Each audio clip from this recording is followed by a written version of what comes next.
శ్రీమాత్రే నమః. హలో అండి, నమస్తే. ఈరోజు వీడియోలో మనం ఏ పూజకైనా వ్రతానికైనా ప్రసాదాలు ఏ విధంగా త్వరగా తయారు చేసుకోవాలో చూద్దాం. ముందుగా మనం మినపపప్పును నానబెట్టుకోవాలి. పొట్టుపప్పు అయితే 4 గంటలు, మినపగుండ్లు అయితే 2 గంటలు నానబెట్టుకోవాలి. దీనితో పాటుగా మనం ఒక చిన్న గ్లాసు, టీ గ్లాస్ అన్ని బియ్యాన్ని కూడా నానబెట్టుకోవాలి. ఈ బియ్యం వేయడం వల్ల మనం చేసుకునే వడలు కానీ పూర్ణాలు కానీ మంచిగా క్రిస్పీగా వస్తాయి.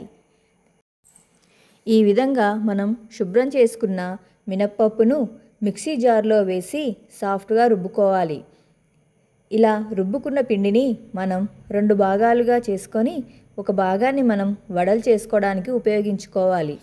రెండో భాగాన్ని పూర్ణాలు చేయడానికి ఉపయోగించుకోవాలి. ముందుగా మనం వడల పిండితోటి వడలు, పాకం వడలు, పెరుగు వడలు చేసుకోవాలి. పాకం వడలు చేసుకోవడానికి బెల్లాన్ని ఒక గిన్నెలో తీసుకొని మరగనివ్వాలి.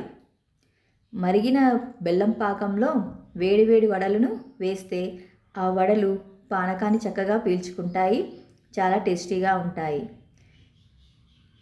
తర్వాత ఒక గిన్నెలో పెరుగును చిక్కగా చిలకరించుకోవాలి.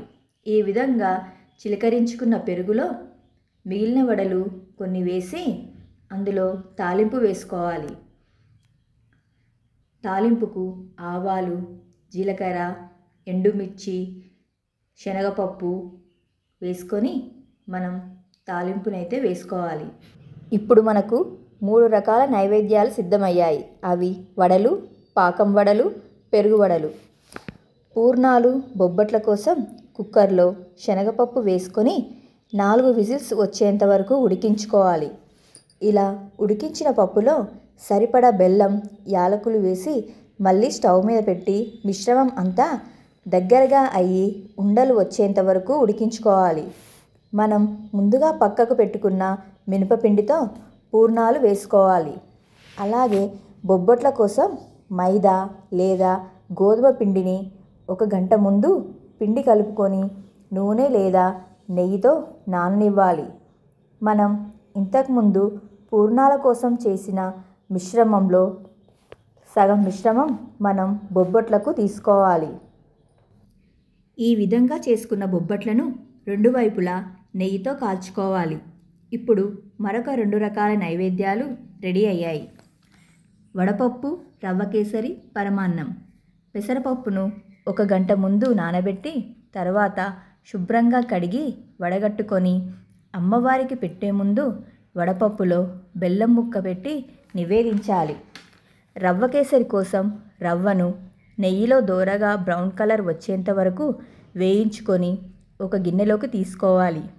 ఇప్పుడు రవ్వ వేయించుకున్న గిన్నెలో సరిపడా నీళ్లు పోసి అవి మరుగుతుండగా చిటికెడు పసుపు, పచ్చకర్పూరం వేసి రవ్వను నెమ్మదిగా వేస్తూ ఉండలు కట్టకుండా కలుపుకోవాలి.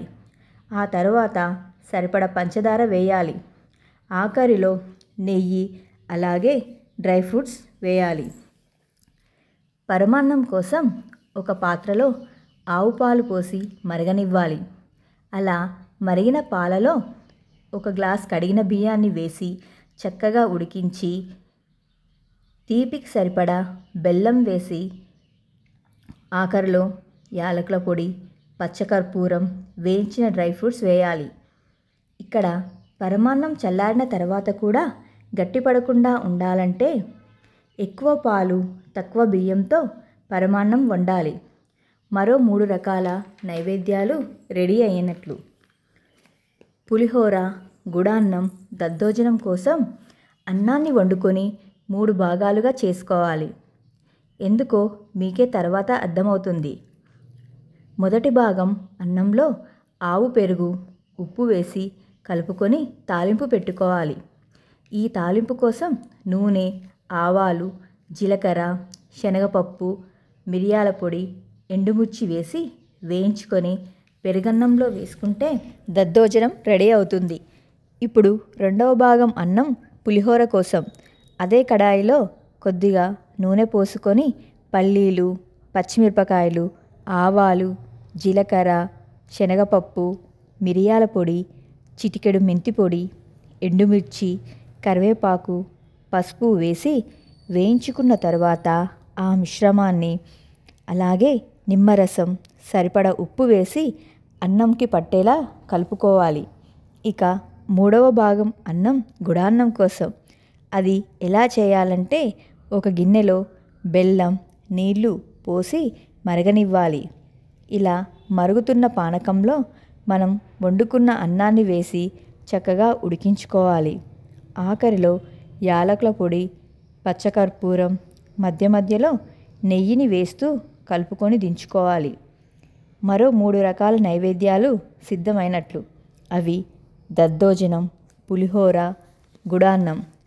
ఇప్పుడు మొత్తం 12 రకాల నైవేద్యాలు వచ్చినట్టు. అవి వడలు, పూర్ణాలు, పాకం వడలు, పెరుగు వడలు, బొబ్బట్లు, వడపప్పు, రవ్వ కేసరి, పరమాన్నం, పులిహోర, దద్దోజనం, గుడాన్నం, పానకం. శ్రీమాత్రే నమః.